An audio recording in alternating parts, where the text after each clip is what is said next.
ever. Alam ko birthday season nyo, pero may hugot akong nakikita, the Eight of Cups kasi, parang may pagtalikod akong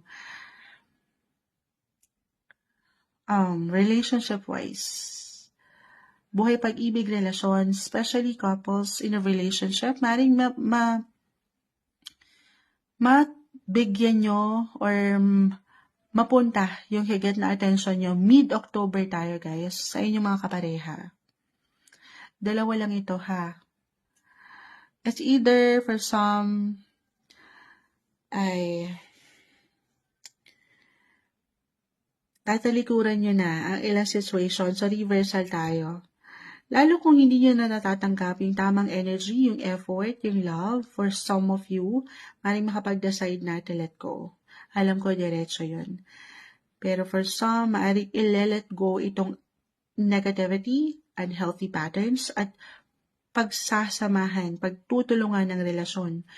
So tayo ay general reading, dalawa lang yan, kasi umangat ang aces, guys.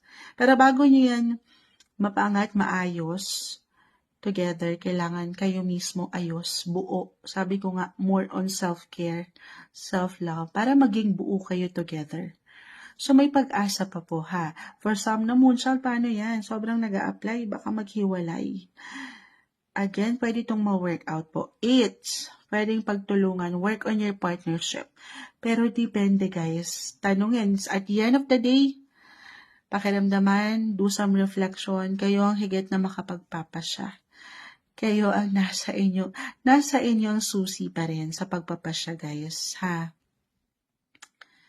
Alam ko, ayan, may pag-focus sa inyong mga buhay kapareha po. Okay. Kung hindi yun mag-apply, pwede pong may kaugnayan sa inyong mga partner in life, partner in business. May ilang decisions kayong pwedeng buuin dyan or bigyan ng prioridad. Mid-October.